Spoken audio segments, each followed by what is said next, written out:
what other people think about that, because to me, it seems kind of sensible, but also if it's too much and, you know, $200 of potentially buying in is gonna break a farmer, even if it might save them later. I don't know. I guess I just would like to hear other people's thoughts. Yeah, what I think might be a good idea would be the witnesses might address that because it's been out there now. Yeah. Have that conversation. Yeah. It might be a good idea and ask them if they don't address it this Yeah. morning. Yeah. Maybe sort of collect that input, and then when we get to later in the morning, when we're having our conversation, then we You can go back to it. Yeah. Okay. Yeah, no, I think it's a conversation worth having. Along those lines, could we ever have a conversation about potential dedicated taxes for it too? Just because I think if it's gonna have money every year, otherwise it's just gonna be a begging every year for Yeah, something. all of that we can do after we've heard from the witnesses. And the witnesses may have an opinion on that too. I don't know. Great. It seems logical to have, at least, you know, if there's a buy-in or a fee to be a part of it, then you can have your farm already registered, which would also streamline the process for awarding fines, right? So if you already have all this information with the state, all you have to do is a few other small items to report what happened to your farm. Yeah. That seems like it would streamline the process as well. I mean, But yeah, like. Okay, We all have a lot of thoughts on this, but I think we should back to and take this up after. all right. With that then, Dana, good morning. Good morning. And I'll say what I said yesterday to the witnesses. Thank you for your patience with us. You were here. I know you made the drive from Maine on Friday, intending to testify in person, and we needed to send you back home without hearing from you. So thank you for being here then and for showing up again this morning. No problem at all. I completely understand. Legislative time is at this point in the session is sometimes a fleeting situation. So I completely understand. Well, we're interested in hearing your thoughts on S60. I will say that we're going to be looking at a draft a little bit later this morning that this is a draft that pulls in the language from H229 that incorporates the forestry as well as farm losses. So just saying that we have that in a draft, we'll be looking at it. And now I'll turn it over to you. Okay, well, terrific. Well, nice to see all of you, albeit by electronic means rather than in person. Just before I get going, I did provide all of you with copies of our magazine. They should have been on your place setting when you probably arrived yesterday, perhaps. But anyway, that just is hot off the presses. Thank you, Representative Nelson. And if you don't enjoy reading it, you can use it to start your wood stove for your late spring fires to keep your homes warm. So paper is good. Good morning again. My name is Dana Duran. I'm Executive Director of the Professional Logging Contractors of the Northeast. Representative Durfee, Representative Supernon, and members of the House Committee on Agricultural, Food Resilience, and Forestry. Pleased to be before you this morning to testify on S60 and act to establishing the Farm Security Special Fund to provide grants for farm losses due to weather conditions. I did send my testimony to Cydonia. I actually had a couple of updates, so you should have that at your disposal to take a look at in case you need to look back on anything. I'll skip a little bit of the background organization you've heard from me before. So, and I've also gone over the forestry situation and logging situation in Vermont. So I'll try to summarize quite a bit of my testimony just in the interest of time. So contractors in Vermont are at a crossroads. So during the last 2 years, Vermont logging contractors were hit with a relentless series of weather challenges, starting with an abnormally warm winter in 2022-23, continuing with exceptionally wet conditions for the spring and summer of 23, including major flooding in July of 23. And this trend continued with more flooding in December 23, a warm and wet winter, and another flood in 24. These conditions made it difficult or impossible to harvest and haul timber, cutting productivity while driving up compensated costs as loggers had to work harder to protect forest health and water quality. Damage to roads and bridges from severe flooding in Vermont, like that which occurred in July and December of 23 and again in 24, had a major impact on the ability to harvest wood and move it to markets. Persistently rainy conditions made many forested areas too wet to harvest and required time-consuming and expensive efforts on the part of logging contractors to protect water quality and soils. The lack of deeply frozen ground in the winters until the most recent winter had a chilling effect, no pun intended, on operations and profitability. Vermont logging losses due to the weather are well documented. A survey by the Vermont Department of Forest Parks and Recreation of the state's forest products industry followed the July 2023 flooding found logging contractors were the most impacted business category surveyed, with total losses exceeding 2.5 million, with nearly 96% of reported losses from economic damage, business interruption, and average losses per company of more than 46,000. I will also note that this survey limited losses to a 7-week period and a ceiling of $100,000 per company. So it's hard to even put a number on what that number probably would have been, could have been, because of those limitations. We asked the Scott administration to include losses for logging contractors in the Business Emergency Gap Assistance Program, also known as BGAP, in 2023 and again in 2024. But we're told that revenue losses were not eligible for reimbursement. The federal delegation was also approached, but there are no federal programs for logging contractors without congressional authorization. Therefore, they could not offer any relief. In testimony provided on January 5th of 2024 before this committee, 2 of our members, including Melanie Gilman and Sam Lincoln, provided the following perspective. So Melanie Gilman, owner of Stephen Montgomery Logging Incorporated of Royalton, provided a dire example of what logging contractors in the state faced due to weather challenges, estimating the company lost 88 days of production in 2023 and suffered another 60 days of reduced production that same year due primarily to unusually muddy conditions.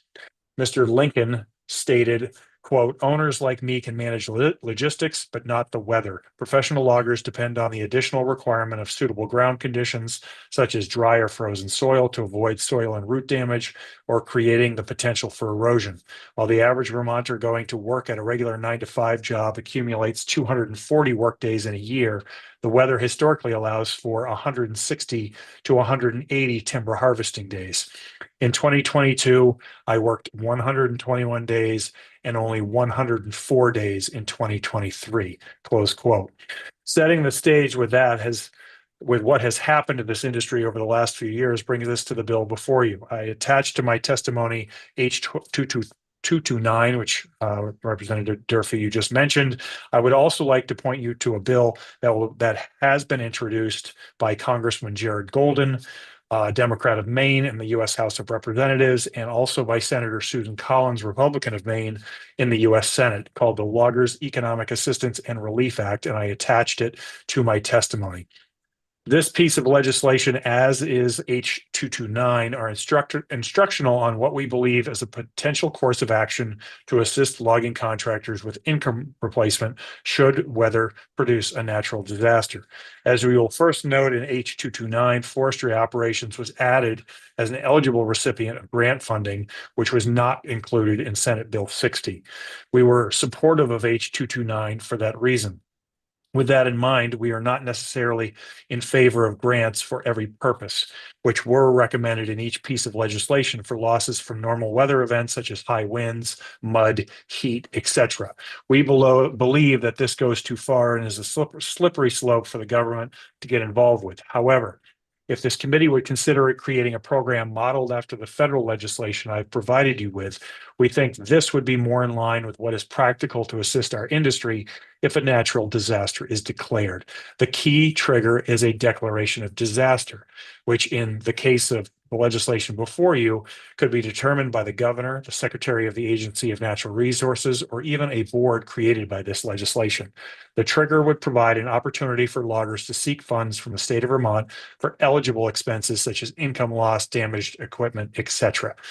Our membership in Vermont understands that weather is normal and an unpredictable part of doing business. This is a risk that they know and understand within this vocation. However, there are instances such as the floods of 23 and 24 that do occur, and currently there are no options, federal or state, that will assist with income replacement for this industry. If the state could create a similar program to what has been proposed in Congress with triggers prescribed by law and guardrails for accountability, our organization would certainly be in favor. As I mentioned previously, following the floods of 2023 and 24, the state set up its BGAP program to assist eligible entities. We determined quickly that logging companies were not eligible because there was no statutory authority, state or federal. We communicated with the administration, legislators, representatives of the federal delegation, and nonprofit organizations that were raising money for flood relief to determine if anything could be done for this sector. Because damages were primarily due to lost business revenue, not physical damage to buildings, land, or equipment, loggers were not eligible for any funds that were distributed.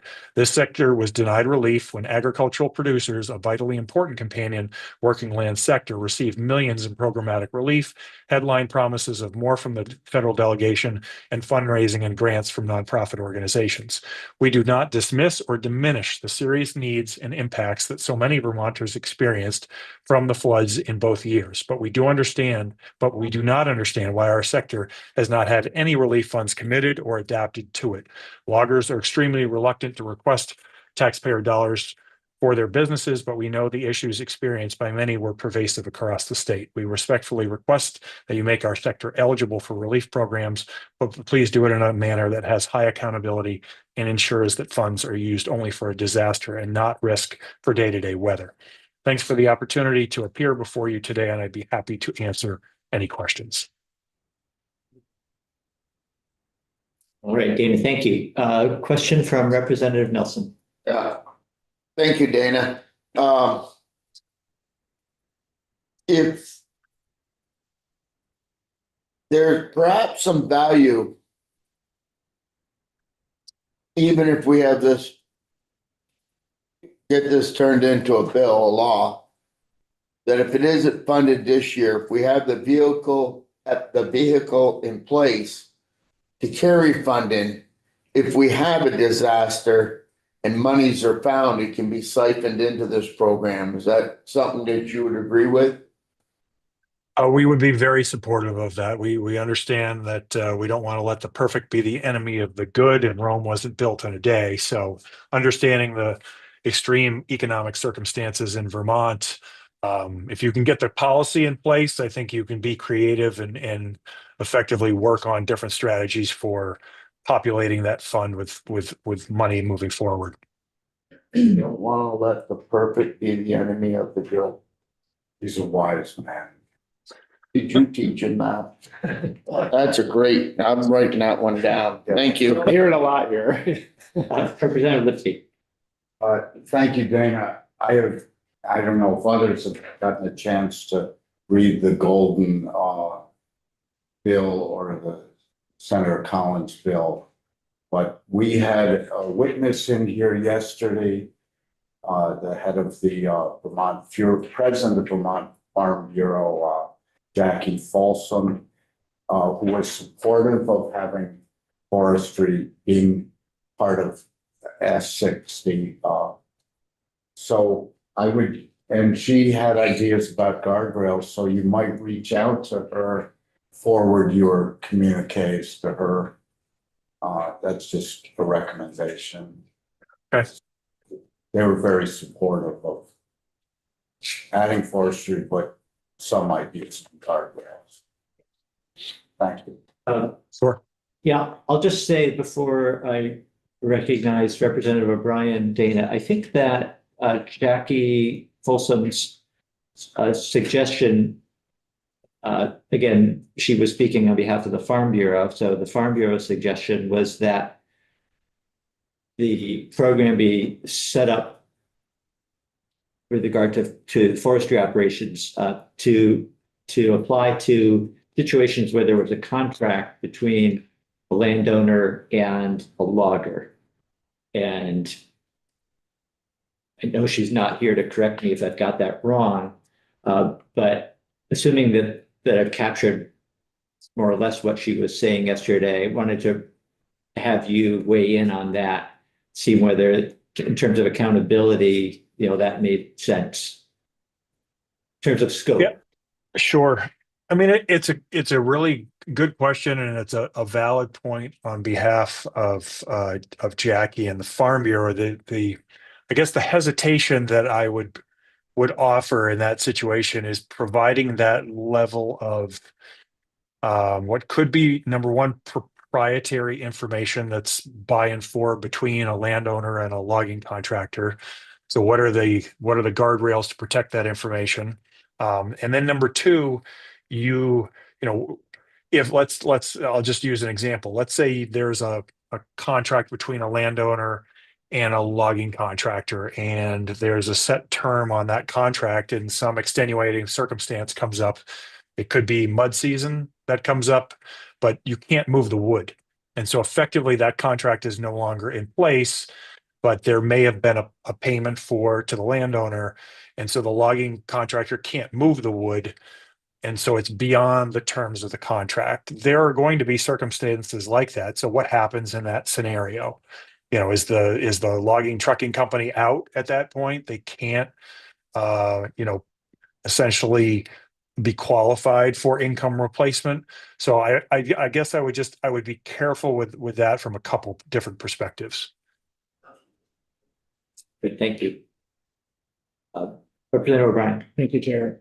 Dana, do you think it might make sense to either develop a sister bill or a sister program that would do the same thing we've been talking about for agriculture, but it would be housed to FPR, and then some of the definitions, the trouble, like why you weren't eligible for BGAP, the loggers weren't, so we could tweak the language so that lost revenue is really the focus of it, and also adjust it to the various weather and climate disasters, whether they're long-term, like, a very wet, say, winter, muddy winter.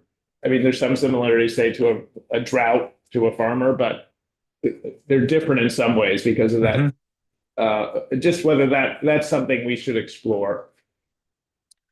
Yeah, it's a good question, Representative O'Brien. We certainly wouldn't be opposed to that idea. I mean, because clearly there are different circumstances for a farmer than there are from a logging contractor, and the biggest one is that the logging contractor doesn't generally own the property in which they're working on, where the farmer does.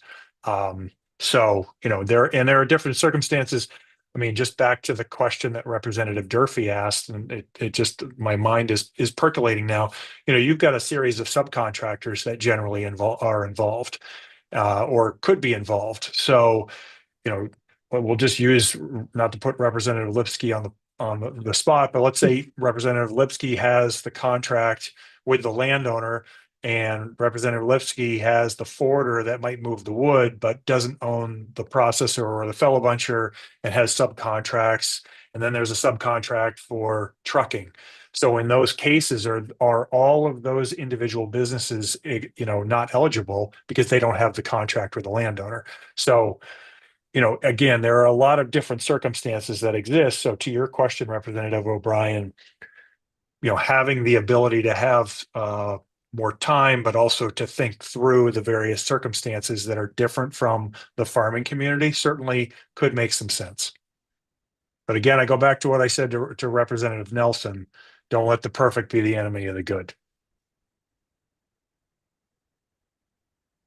Dana, in using that last example, in your mind anyway, do you feel that those subcontractors should be eligible, or that if the primary contractor is the recipient of any relief funding, then that would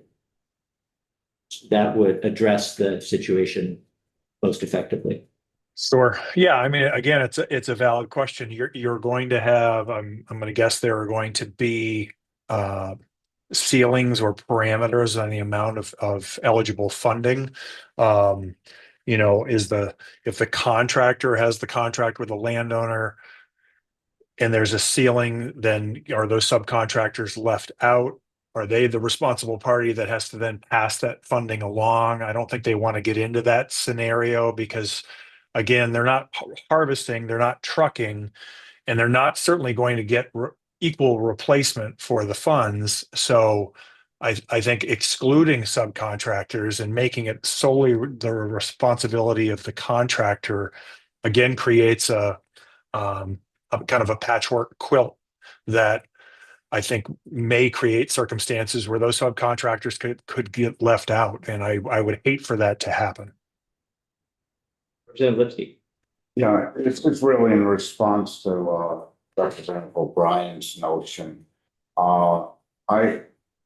I'm a little reticent to split a bill or a separate bill. And this is just my instinct, and that is that ag, from a social point of view, gets a lot more empathy historically than the forest products sector. On a social scale, loggers, are sort of a necessary underbelly. And I don't mean that other than exactly how it sounds. I think our opportunities buoyed up. We are an agricultural practice, from a tax perspective, so many perspectives, it's an agricultural product. So, I would rather see it in the same bill as opposed to a separate category. It all goes to the working lands. I think that if we were to consider that idea, we could do so without having a separate bill. I'm not sure if that's what you were thinking, John, but even so, if we were to within the bill create a separate fund, perhaps a separate board, even, I'm not sure if that's what you were getting at. There might still some of the issues that you just raised, the social standing, My observation. yeah. Okay. Well, before we let Dana go, are there any other questions? I think we probably could continue the conversation on this very topic a bit more, but I know we have other witnesses, and I think maybe Dana will, unless you've got anything you wanted to add, we'll move on to the next piece of testimony, but you're welcome to stay on. We'll be discussing this later this morning after we have testimony. And if you want to stay on the call or jump back on later, please feel free. Okay, sounds good. I'll be waiting in the wings. Okay, thank you. Thank you, Dana. Thank you. Thank you, David. All right, Maddie, I think you're next. Or do we have Mary White on? Okay, then Maddie, why don't we have you?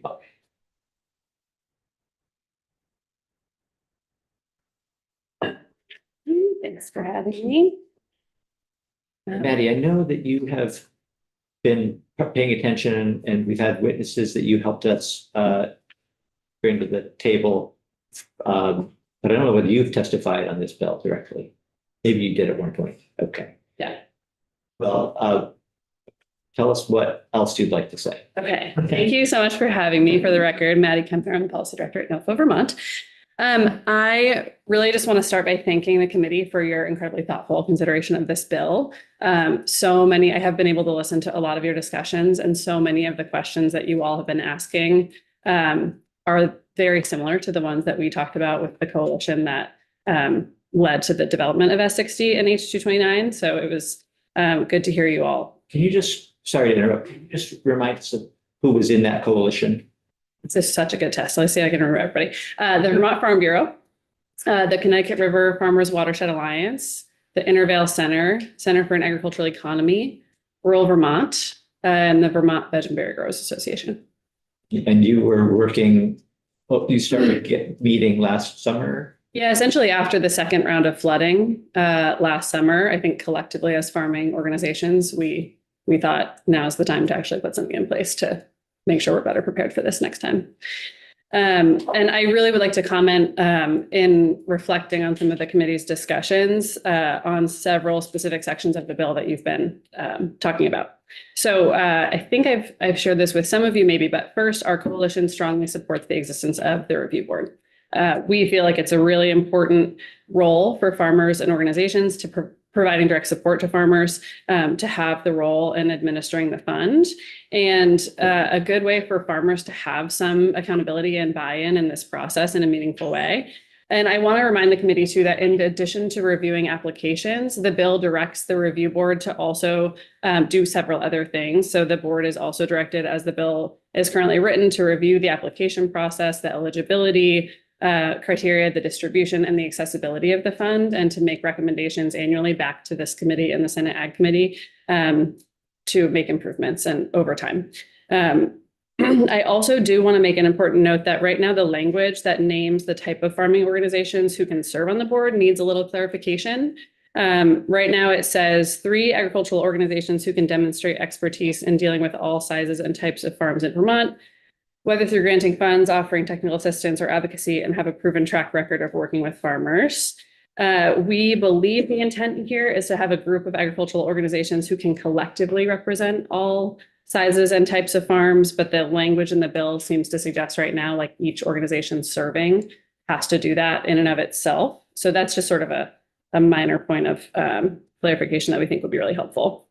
And also I want to say, we recognize it's going to be probably hard or impossible to get this exactly right the first time. So that's another reason why the role of the review board is important in making improvements to the process over time. I think if the committee does have specific questions about parts of the fund that seem difficult to answer right now, it would be great to add those to the list of duties or things that the board should be looking at and reporting back on. Second thing I wanted to comment on is the application review process. We believe, as written, the process would be for the agency staff to do an initial review of the application to determine that everything is there and the applications are complete. And this could also include a review of financial information to confirm that the business is an eligible entity before the rest of the application is reviewed by the board and the determination is made. I think that the agency, Nicole Dubuque, when she testified, was concerned about all of the farmers' financial information being reviewed in a setting that would have to be a public meeting. And we totally understand that. And it seems like that financial review could happen in the initial application review. So that's within the agency. Yeah. So that would address the concern that the board would need to be constantly going into executive session to deal with confidential information, financial information. Yeah, that's our understanding of how it could work. Okay. Representative Nelson. You said it just right there, just the agency, they already have access to the records, they can see them. And no one else needs to. Yeah, and that makes sense to us. Yeah.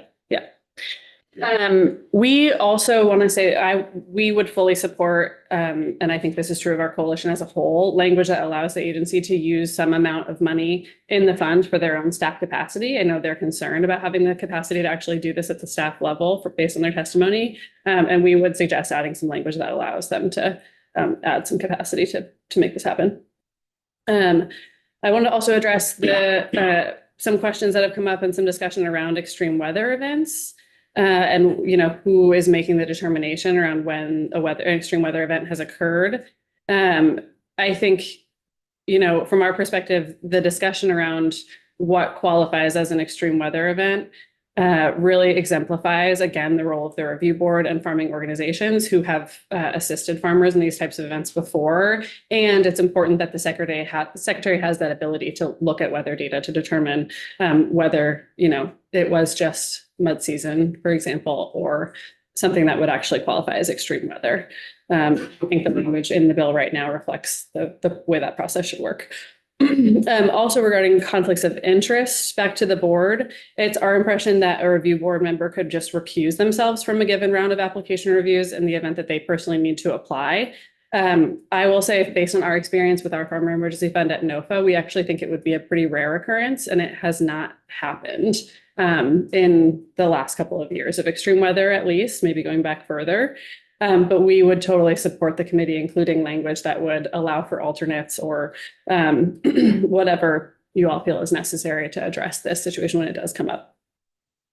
Next, in terms of the award amounts, we know that there's been some discussion of reducing the maximum amount of awards in proportion to the total amount of funding available. We really appreciate the committee's intent in making sure that these funds can go as far as possible. And we learned from, I think, the BGAP experience that providing a significant amount of funds is really critical in helping farms get back on their feet in a meaningful way. And would like to keep the cap where it is. We at NOFA, our Farmer Emergency Fund in the last couple of years provided $5,000 grants that were turned around really quickly, like within 8 days. And farmers really appreciated that. And it's very often a drop in the bucket for what they're looking at in terms of losses. So we think that if this program is really going to fill the gap that exists right now, it needs to be a significant support. And again, it's still proportionate to the loss the farmer experienced. Representative Bryan.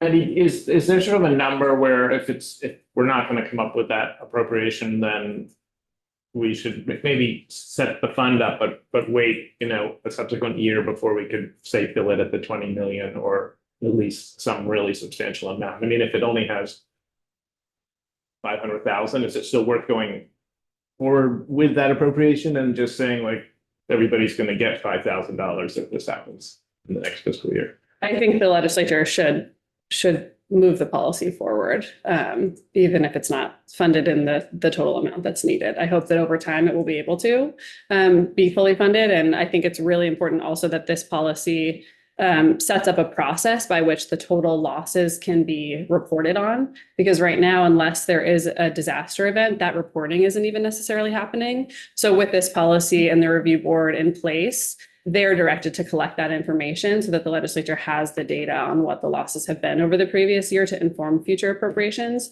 So I think it's still really important to get the policy in place.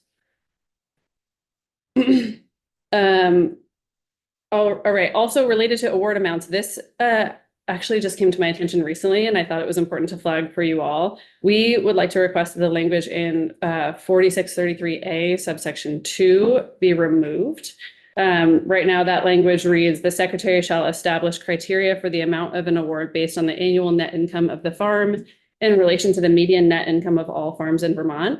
And I wanted to share with you all that according to the Vermont Sustainable Jobs Fund, no one, including the USDA or the Ag Census, is currently reporting on median net income of all farms in the state.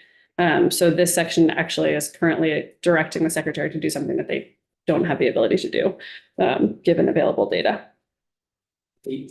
Is the concern, is that if we had that data, if somebody were suddenly available to say, oh, here we found the median net income, how would you feel about continuing to include the language? It's interesting though that the wording is median versus mean, because the mean net income would actually be the average, like an aggregated average. The median would be a specific farm's income.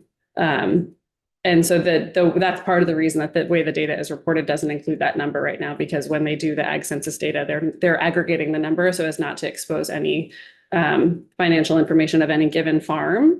I will say also, this is not language that our coalition recommended when we first introduced the proposal to bill sponsors. So I don't think it's something that the coalition has really specifically considered. So leaving aside the critical fact that we don't have that median, or maybe we do have a mean, I don't know. But it seems like the intent was to allow the secretary to say larger, more profitable farms wouldn't be as eligible as a smaller or as a less profitable farm. So size has really nothing to do with it, just profitability, but that would become a criterion for determining how much an award was. Okay, so recognizing that wasn't something you had contemplated or included, I guess if we left out the the average, you could still say, this is a profitable farm. We're going to give them more or less, maybe. Mhm. Likewise, this is an unprofitable farm. We're going to make them more or less arguably eligible. What's interesting right now is that that's not actually what this language says. It just says that the secretary can establish criteria based on income. Right. It doesn't actually say whether That's why I was careful to increase say or more or reduce. less. Yeah. Right. So I feel a little uncomfortable with the vagueness of that. And also, I just have to say it's not something that our coalition contemplated. We were pretty, given that we're a coalition that represents all types and scales of farms in the state, and that's really critical, I think, to the success of this program. We really didn't contemplate or suggest that awards be based on the income of the farm. Representative O'Brien. Just following up. So as far as the coalition is concerned, then the important thing is you meet the reps, you're a farm, and these are your losses, and you can get up to 50% reimbursement. And I think it's up to 50% of uncovered or uninsured losses, right? So where a farm does have significant support through crop insurance or other, supports they may have, they would get the same treatment, right? They get 50% of whatever is uninsured covered. So that may mean that where a farm doesn't have insurance, you heard Jake's testimony yesterday about how insurance is inaccessible to a lot of our smaller, more diversified farms. They may be able to get a higher, proportion of their losses covered. And I think that seems appropriate in terms of like the utilization of public funds for this purpose, that we don't want to be duplicating where a farm is getting some coverage by insurance, but we also don't want to be saying those farms that do have insurance can't access this, because we don't want to disincentivize people to get crop insurance where they can. In Jake's testimony yesterday, she talked about insurance types I didn't know were out there. And is there a revenue protection plan out there that would cover these smaller diversified farms? She alluded to that. I know the milk income revenue protection thing pays 1 out of 10 years. I mean, it hardly ever pays. And farmers buy into it, and it basically becomes an expense. Is that the same way with the? I didn't. The statistics, I would invite you to go back and look at what Jake presented. There was one chart that she presented yesterday that lists all the types of insurance. The two that are more applicable theoretically for smaller, more diversified farms are whole farm revenue protection and micro farm revenue protection. Yeah. The liability that was covered in the state by that program in the year that Jake was presenting on, which I don't remember off the top of my head, it might have been 2023, was $0. And the dairy revenue protection number listed was like on the order of 27 million, I think.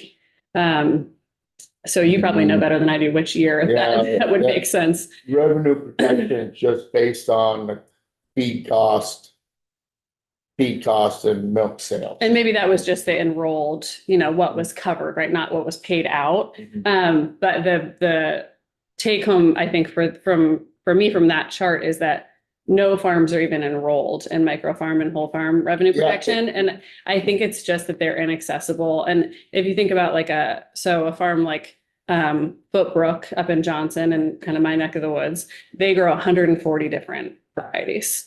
So if they're being asked, to enroll their crops on an acreage basis, that doesn't really work for them. They're more in a row feed situation. Understood. I'm asking the question because I don't know. I do know, you said it paid out 27 million. Well, that's on 900 million in milk sales. Right. So it's right. Compared to what it's, the universe of what's covered. But my understanding, and I'm also not a crop insurance expert, but my understanding is that there have been programs created in the last couple of farm bills to better support small scale diversified farms, and they just haven't been picked up.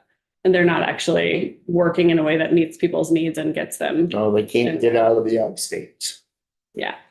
And NOFA is a part of many national coalitions who work on that issue. It's not, I want to be clear too, that it's not as if we're all throwing up our hands and saying crop insurance will never work for diversified farms, but Changing federal policy is slow.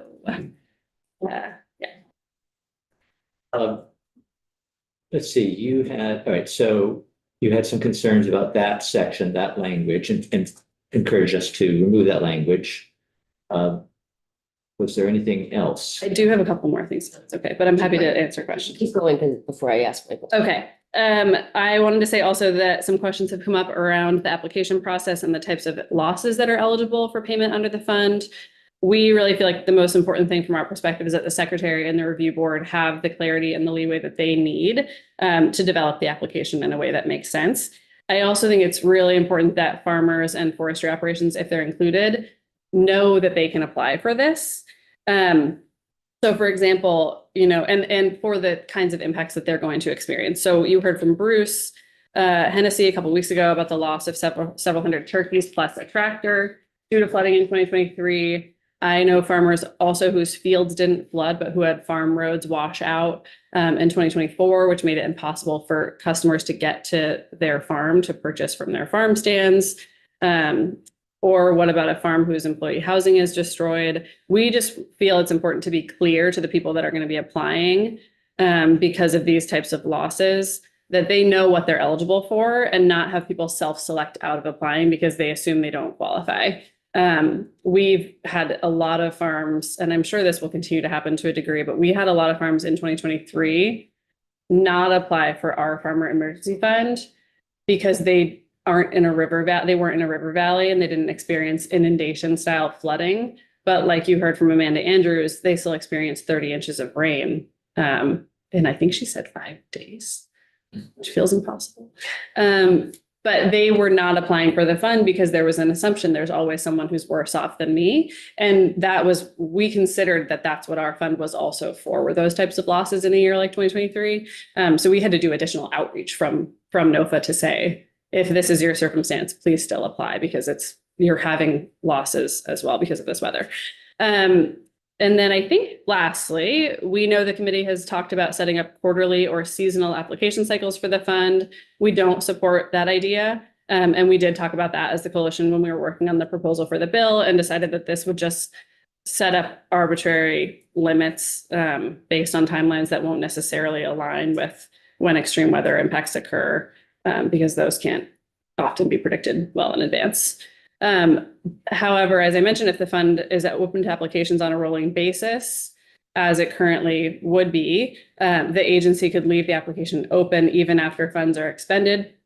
And then if there are funds that get added in later, philanthropically through federal funds, and in other ways, the agency and the board can go back to those applications that weren't funded and fund them in the order that they came in. Our sincere hope is that over time, the state will make a real commitment to our working lands enterprises and that this fund will be funded adequately each year. As climate change brings more challenges to us here in Vermont, we want to make sure that we're investing in our farm, food, and forest systems, and that will be essential for the security and resiliency of the people who live here. I just want to close with the guiding principles that our coalition agreed upon when we first started talking about this fund. Those were that the fund would be simple to apply for, provide immediate payment, be flexible and proportional, and be predictable and sustainably funded over time. We still feel like those principles are the right ones, and we thank the committee again for your work. Representative Paulson. Yeah, we've been talking a little bit about the idea, and I think we had some testimony from somebody who might even have been from NOFA about this already, but not from you. In terms of looking at the dire funding situation in the state and the country right now, and the reality that it's going to be very, very hard to get any substantial amount of money out of appropriations through and across the finish line. What about something like having a registration fee that farmers have? If they want to be in this system, they're going to chip in $20 a month or maybe $50 a month for a bigger farm. And then they have the chance to get these significant reliefs, because that would guarantee that we would have some funds that would be available to support them, even when we don't know what's going to be coming out of the State House from year to year. So what's your thoughts? I mean, we're going to talk about that more as a committee, but I'd like to hear from people that are representing farmers, because honestly, I think it's a way that we could guarantee that the program could be funded when we can't guarantee in this room what's going to happen. We aren't the final say. I think one of the challenges with that is equity how do you determine, how much a farm pays in? And is that somehow based on that farm's profitability? In terms of like the funding from the legislature not being guaranteed, unfortunately, a lot of our farms are not guaranteed profitability. And as a person who represents a farming organization, I can tell you, I have had a lot of conversations one-on-one with farmers who don't want to necessarily say it publicly, but even the ones who we collectively as a state lift up and look at as, heroes and leaders in our ag movement are really struggling to stay profitable. So that would be, I think, a significant concern of mine, especially given, the dynamic of a farm who might lose $500,000 in a given year, having, the expectation to pay in. I'm not saying necessarily that we fully oppose it, but it's not something that the coalition supported in developing this bill. And I also would just have questions around the agency's ability to administer that. And I would be interested, I think I would recommend the committee ask them for their take on whether that would help or hinder the program in their view. It's complicated. Representative O'Brien. What about a dedicated funding source, a tax, for example, that somehow, can just so people can make that connection between, the tax I'm paying is going towards this fund. I think we really believe that this is a commitment that the state needs to make in the long term, that it be given, especially the amount that we know our farms contribute to the state's economy, which is, I think, 14.4 billion from the 2022 ag census.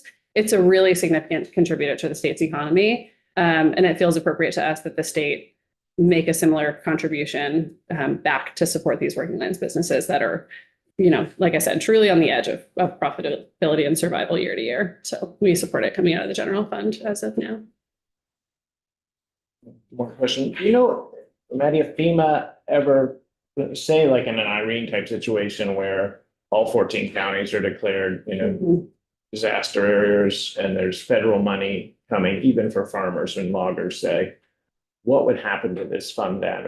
Would you be eligible for a certain amount, or could you see a scenario where you'd say, we're not going to apply this fund to this specific disaster because the federal government is going to essentially do the same thing?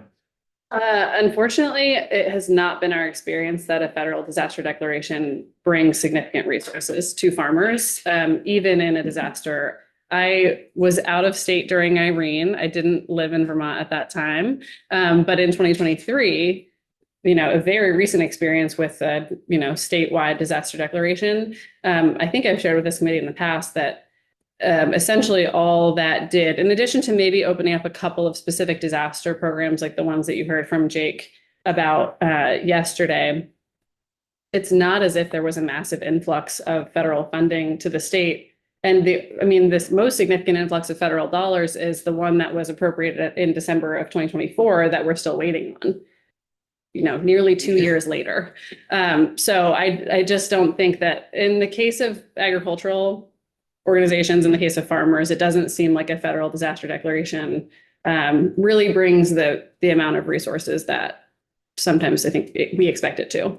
It opens up low interest loans in some cases, but I know at least one farmer who had loss on the order of hundreds of thousands of dollars in 2023, who was even denied a low interest loan through FSA because they were, prior to the flooding, on such stable financial ground and had a good relationship with their agricultural lender. FSA said, we can't offer you a low interest loan, even though you've just lost a substantial amount of money. So. Senator Maybe you said this, but are you in favor of a criteria that's more of a declaration of a disaster versus sporadic wind events, or what's your position on that? We don't support this fund being triggered by a federal disaster declaration for all the reasons that I mentioned. Even the declaration takes months. It really doesn't address the kinds of events that we're seeing increasingly, where I think and frankly, maybe for the I states, even a countywide disaster declaration might make more sense. I think in given Vermont's topography, we're a mountainous state. So within the space of one county, if there was a farmer who testified in the Senate Ag Committee, who said that I think it was 2023, some part of the county that they live in was getting, inundated with extreme rainfall, where they were on the other side of the county having drought conditions. So that to me, it demonstrates that even relying on a countywide disaster declaration really doesn't address the significant impacts that certain farmers are experiencing in their local area. So that farm couldn't qualify for any level of drought disaster relief from FSA through the programs that you heard about, because it wasn't countywide. It was specific to a smaller portion of their county. So we really purposefully proposed this in a way that would address those more localized impacts. And again, it is the role of the secretary and the review board to determine when there's extreme weather. It's not as if every time it rains, we think folks should be applying for this fund. It should be an extreme weather event. And I think that Mike O'Grady testified to you all that there are indices that exist that the secretary could use to judge what's considered extreme in terms of heat or precipitation or drought. Back to the testimony we had the other day, the mentioning the loss of some equipment, a vehicle, tractor. And you suggested that we want to be as clear as we can so that both the agency and then potential recipients of funding would know what qualifies and be sure that anybody who was eligible, applied. But there are other situations, I think, that would fall into this category, but equipment might already be insured and the structures might be insured. Mm-hmm. Are you feeling that, and I'm not sure if you were getting at this or not, but aside from clarity, should we be writing into the criteria specifically that equipment is eligible, isn't eligible, because it is insurable in a way that maybe crops aren't, just that the market doesn't really work for crops, but maybe does work for equipment?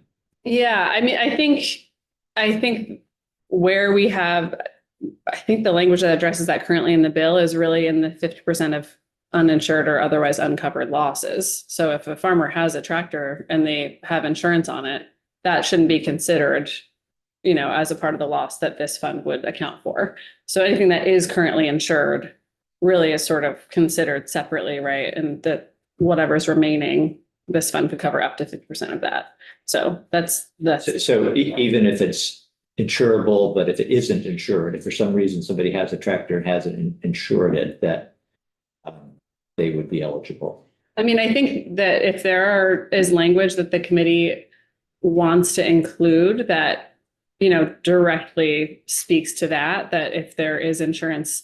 I think the challenge is, honestly, in thinking about language that might require that insurance be applied wherever possible. It still feels like that would be a really challenging needle to thread, given the programs that, like you heard about from Jake yesterday, where literally not a single farmer in the state is enrolled in whole farm revenue protection because it just doesn't work. I don't think it necessarily would make sense to require certain types of insurance. So I'm not sure exactly how that would work. I think, we do think that there should be insurance applied to cover equipment or other infrastructure wherever that's available. I can't speak enough to details of when that's practical and not. Just on the subject of insurance, if a farmer or logger has a piece of equipment that there's a chattel mortgage on, it is required that it be insured. We've heard testimony from a piece of equipment, complex harvester chopper might be $1 million. Sterling Forestry, there's 700,000. Once that equipment is paid off, most loggers, most farmers do not carry called inland marine insurance for the non-registered vehicles. Can't afford to carry insurance. Then you are basically self-insuring, maintaining, having a fire extinguisher on board or whatever. But the cost of that insurance is huge. And because there's a lender involved, it's required It's a UCC filing. Maybe what is your thoughts? People pay off equipment.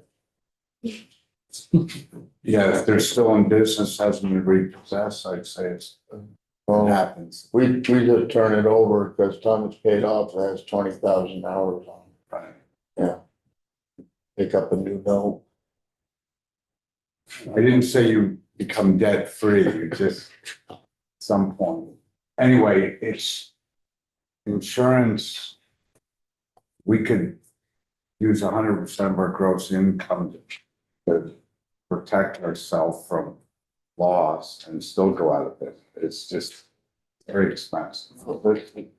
It's how crop insurance is too sometimes. Representative Ryan?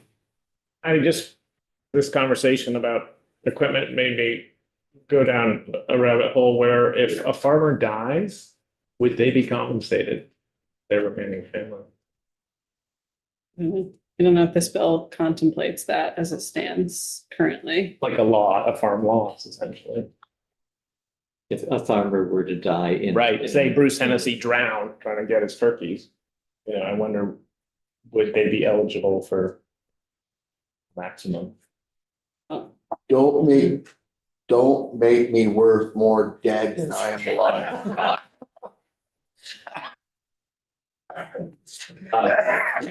Patty, I'm just gonna note that you mentioned that you were not in favor of the idea of dividing the year into 2 or 4 sections for funding purposes. The version of the bill, the draft that we're gonna be looking at in a little bit incorporates that suggestion.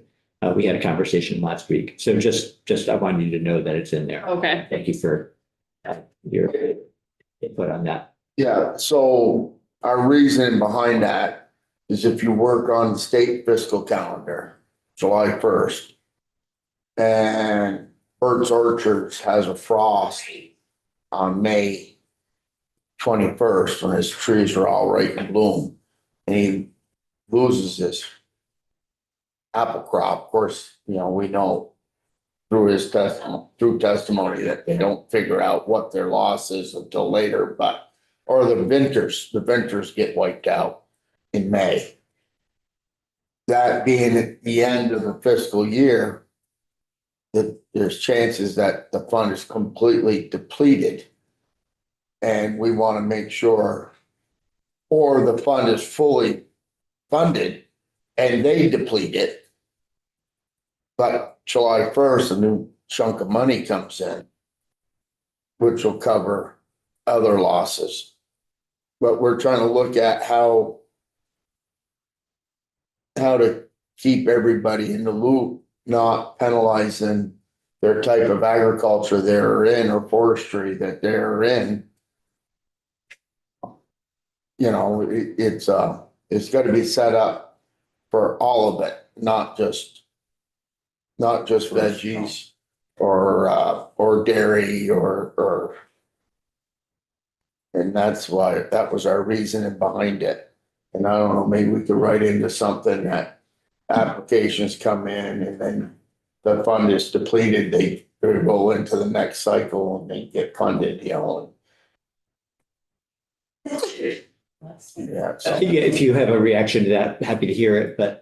I think it feels complicated and it still feels like you might be picking winners and losers arbitrarily, because if there's, say, a really significant disaster that's, you know, say it's like there's one big one in a year and it happens in Q1, for example, but there aren't enough funds, you know, in the amount that was held for that quarter, you're deciding that a lot of the folks who are impacted by that disaster aren't going to be funded and then if you have, you know, Q2 where there is no disaster event that happens, you've sort of arbitrarily decided that like folks won't get funding, or at least won't get funding rapidly, who would maybe have experienced much greater losses. It just seems like it's still sort of setting up goalposts that are arbitrary. And I think we've seen also that disasters can happen at any time in the year. Like the last 2 major flooding events, there was the late spring freeze, which was May. the last two major flooding events that we had were in July 23 and 24 respectively, but also December of 2023, there was really significant flooding. And there was a significant flooding event the end of July from in- Lindenville, Yeah. well, up through to St. Morgan. And wasn't Irene was in October, wasn't it? Yeah. So it just feels to us like you can't really predict when this kind of thing is going to land. And I think the important thing is that the special fund is set up so that it can be, refilled by either by the state legislature in the BAA or by philanthropic or federal sources. And that's really an important part of this to us. Thank you, Representative Burke. It makes me think that maybe you have, here's one criteria that I think would help. Is in any one quarter, no more than 80% of the fund be expended. So if there's one major disaster, it would leave at least 20% in there for the remainder of the year.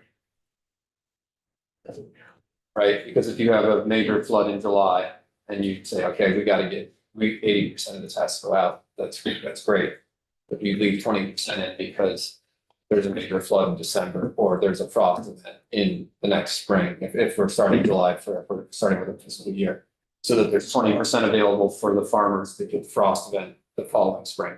Because if it's all gone because of the major flood, somebody else gets hit with something else and you say, I'm sorry, you don't have money. That's not gonna be good for this program. I hadn't thought of that, yeah. So just put a percentage cap per quarter, no more than. So that you try to leave something for every quarter of the year. Let's take one more question. I would just like to comment on Yeah, that, please. but it could be you could look at it just in the reverse too. Someone just got flooded out and they apply and the result is, or the answer is, no, we've got to save 20%. So you're out. I'll see both sides. There's gonna be losers. Yeah. I mean, if we have a year with a lot of disasters, there's gonna be losers. I mean, but to have nothing in the fund, I think would be a mistake. Maddie, thank you. And I'm going to make a note. We'll continue, we'll pick up again after we come back from our break on this conversation. But we do have the BAA also that you mentioned that, and I hadn't been thinking of it as another possible timing, a way to fund this during the year, not just in July 1st, but the BAA can be in the spring sometime. So when do those funds replenish? What's that? If it was in the BAA, when would that? March, but typically, ish, Just when it would be really low, right? maybe, And if there's big statewide disasters, a lot of times federal funds eventually come in. Dependent. All right, Maddie, anything else? Thank you. No, that's all. Okay, Thanks so much. appreciate it. Thanks. All right, let's take 10 minutes and let's get